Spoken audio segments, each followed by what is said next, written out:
तेरी मेरी कहानियाँ से सभी अपडेट पाने के लिए बेल आइकन दबाएं। आज की कहानी है गुप्त दान। अच्छा दीदी चलती हूँ, कहते हुए रूबी वहीं खड़ी हो गई। मैगज़ीन में आंखें गड़ाए हुए लता जी बोली, क्या हुआ, तुम्हें कुछ कहना है क्या? रूबी ने सकुचाते हुए कहा, बीबी जी 4 दिन बाद मेरी बेटी की शादी है। लता जी बोली, अच्छा, याद आया, तो तुम्हें छुट्टी चाहिए होगी। ठीक है, छुट्टी कर लेना, मैं तुम्हारी पगार से पैसे नहीं काटूंगी। रूबी बोली, आपका बहुत बहुत धन्यवाद बीबी जी, लड़की की शादी है। अगर कुछ लता समझ गई रूबी क्या कहना चाहती है। वह बोली, ठीक है, कल ले जाना, आपका बहुत बहुत शुक्रिया, कहकर वो चली गई। शाम को चाय के समय लता को रूबी की बेटी की शादी की बात याद आई तो वह अपना बेड और अलमारी खोलकर बैठ गई। कमल जी के आने से पहले भी यह काम कर लेना चाहती थी, क्योंकि उन्हें पता था अगर उन्होंने यह सब देख लिया तो नोक झोंक पक्की है। पर काफ़ी देर तक वे खोजती रही, पर उन्हें कोई साड़ी और सूट समझ नहीं आ रहा था जिसे वह रूबी को दे सके। ठीक उसी समय कमल जी वहाँ आ गए। कुछ देर तो वे लता जी के क्रियाकलाप देखते रहे। वे देख रहे थे जो भी साड़ी या सूट अच्छा होता उसे वे सहेज कर वापस अलमारी में रख लेती। कमल जी ने हंसते हुए उससे पूछा, क्या बात है, आज यह खजाना कैसे खुला हुआ है? लता जी बोली, अपनी रूबी की लड़की की शादी है, बस उसी के लिए कुछ देख रही हूँ। सोच रही हूँ एक साड़ी और एक सूट दे दूँ। लड़की की शादी है, दान भी हो जाएगा और मेरे पास रखा यह कबाड़ा भी निकल जाएगा। कमल जी बोले, कमाल करती हो, वह पिछले 15 साल से तुम्हारे यहाँ काम कर रही है और तुम उसकी बेटी की शादी में यह सब दोगी? कुछ अच्छा नहीं दे सकती? यह सब तो पुराना माल है, आजकल ऐसे कपड़े कौन पहनता है? अगर दान करना ही है तो कुछ अच्छी चीज़ का दान करो। इस तरह से अपने घर का कूड़ा दूसरों के घर डालने को दान नहीं कहते।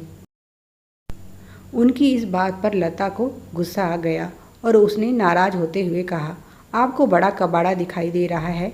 यह सारे सूट और साड़ियाँ मेरी माँ ने मुझे बहुत प्यार से दिए हैं, आप इनका मोल भला क्या समझोगे? कमल जी बोले, तभी तो कह रहा हूँ, भाग्यवान, तुम्हारी माँ को मरे हुए भी 20 साल हो गए हैं, खुद तुम 60 साल की बुढ़िया हो चुकी हो। लता बोली, आपको बेवजह मेरे काम में टांग अड़ाने की ज़रूरत नहीं है। आपको कुछ नहीं पता, मुझे पता है कि क्या देना है और क्या नहीं। और उसने उन कपड़ों में से एक साड़ी और सूट निकालकर अलग रख दिया, जो कि उन सब में भी सबसे घटिया थे। कमल जी बोले, बस दो, अरे यह पुराना माल दे रही हो तो कम से कम यह सारा ही दे दो। लता जी गुस्से में बोली, इतना ही दान करने का शौक़ है, उसकी शादी तुम खुद ही क्यों नहीं कर देते? कमल जी बोले, बेवजह की बहसबाजी छोड़ो, मैं तुम्हें पैसे देता हूँ, कल उसके लिए एक बढ़िया सी साड़ी और सूट ले आना। लता जी ने मुंह बनाते हुए कहा, आहा, पैसे देते हो? दूसरों के लिए तो तुम्हारे पास पैसों का पेड़ लगा हुआ है, मैं कुछ मांग लूँ तो तुम्हारे पास पैसे नहीं होते। कमल जी ने पत्नी को छेड़ते हुए कहा, अब इस उम्र में तुम सज धज कर कहाँ जाओगी? लोग देखेंगे तो कहेंगे, वह देखो बूढ़ी घोड़ी लाल लगाम। अब तो लता जी का पारा चढ़ गया और उन्होंने कहा, ठीक है, जो करना हो तुम ही करना, मैं तो अब उसे यह भी नहीं दूंगी। खुद को बहुत बड़े धर्मात्मा समझते हो? अरे ऐसे ही 30 मार खा हो तो उसके लिए गहने कपड़े सब बनवा दो, तब दुनिया को पता चलेगा कि तुम कितने बड़े धर्मात्मा हो। कमल जी ने पत्नी को मनाने के अंदाज में कहा, अरे तुम तो नाराज़ हो गई, मैं तो मजाक कर रहा था, ज़रा दिखाओ तो सही। उन्होंने साड़ी हाथ में उठाई और बोले, सच में साड़ी बहुत सुंदर है, आखिर मेरी सासू माँ की दी हुई जो है। वैसे तुमने कभी यह साड़ी क्यों नहीं पहनी? तुम पर तो यह रंग बहुत जचता। लता जी बोली, अब मैं तुम्हारी मीठी मीठी बातों में आने वाली नहीं हूँ।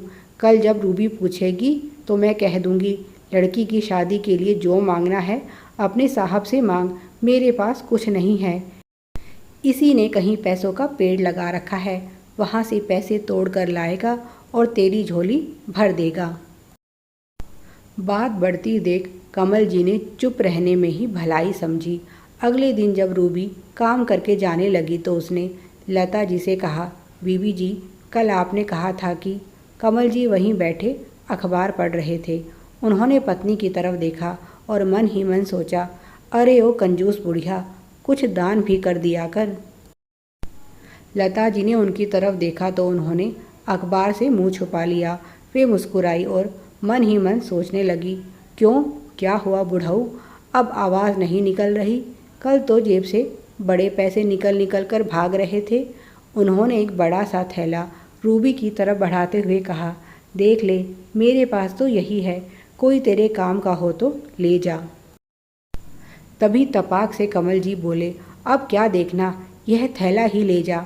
पर रूबी लता जी के स्वभाव से अच्छी तरह से परिचित है, इसीलिए उसकी हिम्मत नहीं हो रही थी। तभी लता जी ने कहा, हाँ हाँ ले जा, यह पूरा थैला ही ले जा, तेरे तो काम आ ही जाएगा, मेरे तो यह किसी काम के नहीं, और इस बूढ़ों को भी शांति मिल जाएगी, नहीं तो यह फिर मुझसे उलझेगा। एक हफ्ते बाद रूबी काम पर वापस आई और अपने साथ मिठाई भी लेकर आई। लता जी ने पूछा, और बिटिया की शादी अच्छे से हो गई? रूबी बोली, हाँ बीबी जी, सब कुछ बहुत अच्छे से हो गया, आपका बहुत बहुत शुक्रिया। लता जी बोली, इसमें शुक्रिया की क्या बात है, यह तो हमारा फ़र्ज़ था। रूबी बोली, बीबी जी आपका और साहब का दिल बहुत बड़ा है, नहीं तो भला दूसरे के लिए कौन इतना करता है। लता जी समझ नहीं पा रही थी कि ऐसा उन्होंने क्या कर दिया जो रूबी उनकी इतनी तारीफ़ कर रही है। उन्होंने कुछ कपड़े ही तो दिए थे, वह भी ऐसे कपड़े जो उनके अलमारी में पड़े पड़े भीड़ ही बढ़ा रहे थे। दूर सोफे पर बैठे कमल जी मुस्कुरा रहे थे, क्योंकि रूबी की तारीफ़ के पीछे उन्हीं का हाथ है। लता जी नहीं जानती कि उन्होंने रूबी की बेटी की शादी के खाने का सारा खर्च उठाया है और साथ ही साथ 11,000 रुपये उसे कन्यादान में भी दिए हैं। वह भला उस दिन को कैसे भूल सकते हैं जब लता जी का पैर फिसल गया था और वे बाथरूम में गिर गई थी। उस समय इसी रूबी ने दिन रात उनकी सेवा की थी, जबकि बेटे बहू ने तो फ़ोन पर हाल चाल पूछकर अपना कर्तव्य निभा लिया था। वह अपनी पत्नी की कंजूस स्वभाव को अच्छे से जानते हैं, इसीलिए उन्होंने यह गुप्त दान किया है। पर रूबी अच्छे से जानती है इस अनजाने शहर में उसका कौन इतना बड़ा शुभचिंतक हो सकता है। वह अपने मालिक के दयालु स्वभाव से अच्छी तरह से परिचित है और उसने नम आँखों के साथ कमल जी की तरफ हाथ जोड़ दिए। कमल जी ने भी मुस्कुराकर उसका अभिवादन किया। Please like, share and subscribe. Thanks for watching.